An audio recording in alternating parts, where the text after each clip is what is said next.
E aí, gente, Aranha Science aqui. No episódio de hoje a gente vai falar sobre uma notícia na Nature, dia 18 desse mês de janeiro, falando sobre algo que tá na mídia agora. É estranho porque eu usava o ChatGPT desde o lançamento do beta, né? No ano passado. Eu não lembro mais ou menos na época, né? Mas com certeza, tipo, março, alguma coisa assim. Então eu usei desde o começo, que era a versão Text da 20001. Pra quem não sabe, ChatGPT não é só de um sistema de conversação de inteligência artificial, mas também várias outras coisas. É, tipo, o número de ferramentas que a beta da OpenAI oferecia e oferece ainda é gigante. Coisas como é,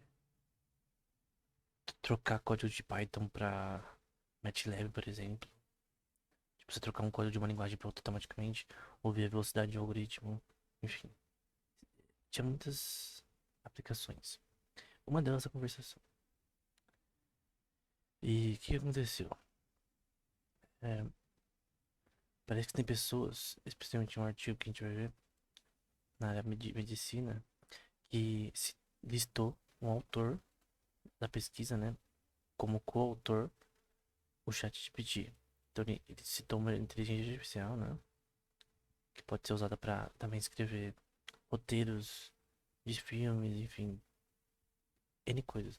E também para escrever artigos acadêmicos, escrever livros, enfim. Tem um monte de livros já escritos por inteligência artificial e tal. Então, como que é?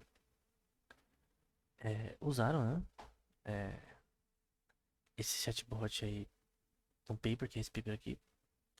Então, a performance de ChatGPT on use mill.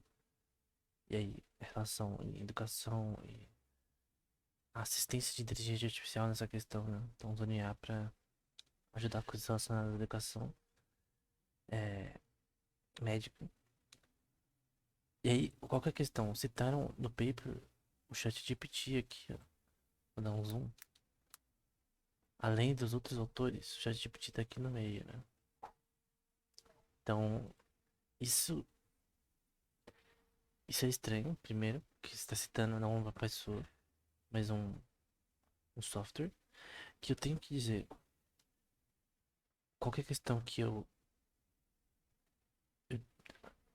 é minha opinião, né? Em chatbots desse tipo, né? Eu escrevi um livro chamado GPT-3 conversando com inteligência artificial, né? O original é em inglês. Mas eu conversei com essa IA na beta já. Também já conversei com a versão mais recente. E a conclusão que eu tive no fim do livro é que esse sistema ele não é independente do observador, como a gente diria, né? Nas palavras de um filósofo que é o John Searle, que é muito. É, escreveu muito sobre esse tema, sobre inteligência artificial geral, né? É, mostrando a impossibilidade disso, né? Essa é a opinião dele, que é possível criar uma IA realmente consciente. E a questão aqui é que, em si, se eu pudesse descrever o nível de inteligência do GPT-3 nos parâmetros do tema, né? Seria zero. Se eu tivesse uma métrica, né? Normalmente a gente usa a métrica do, da teoria da integração da informação, que mede a consciência matematicamente, né? Entre aspas, usando um valor chamado φ. Então, um gato, por exemplo, é menos inteligente do que um primata, o golfinho, enfim. E, obviamente, o ser humano é mais inteligente, ele tem um φ maior do que esses outros é, seres vivos, né? Então, no sentido de teria uma capacidade de processar informação maior. E eu não vou negar que esse sistema ele consegue processar informação, mas ele não é independente, né? Ele não tem vontade própria nem opinião própria. Por isso, ele não tem como ser descrito como um autor, porque ele, ele não tem autoridade própria. Ele tem tanta inteligência quanto uma calculadora. Mas é essa a questão.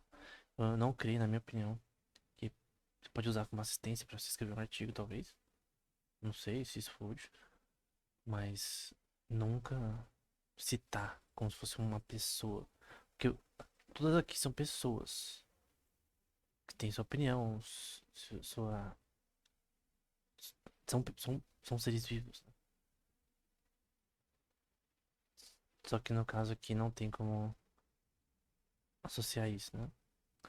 E aí tá tendo essas discussões entre editores de jornais acadêmicos, se isso deve ser feito, né? Se isso deve ser aceitável, tanto na Nature tava discutindo.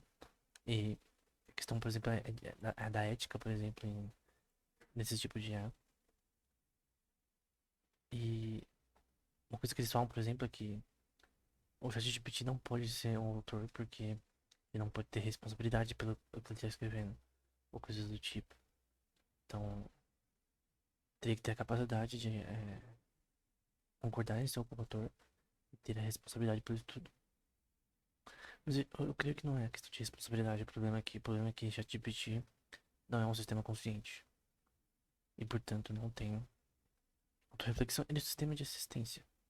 Como se eles falassem, a gente usou um sistema de assistência na escrita do artigo, mas não é nada mais que isso. Eu acho que isso aqui é mais mídia do que realmente entender o que o chat GPT é. É estranho, né? Porque eu já conhecia esse sistema. Já tinha falado com ele bastante, como tá no livro, né? Há muito tempo, tipo, mais de um ano. E eu não pensava que ia ter uma proporção tão grande agora, né? Então tem essa questão se isso vai ser usado de forma errada na academia, né? De pessoas sem domínio da área, tentando escrever artigos acadêmicos usando chat GPT, né? Então, imagina que alguém usa esses sistemas para escrever artigos acadêmicos como se fossem acadêmicos. E eu conversei com esse sistema há muito tempo, né? E eu posso dizer que eu perguntei perguntas sobre artigos acadêmicos e consegue responder. Então, é, não é difícil para esse sistema fazer isso. Então tem essa questão, né? Será que é justo, né? Deixar um sistema que não é consciente, que a gente sabe disso, que não tem consciência, ser visto como se tivesse, escrever artigos, enfim. Na minha opinião, eu não, do ponto de vista lógico, né? Eu acho que não faz sentido. Então era isso, até o próximo episódio.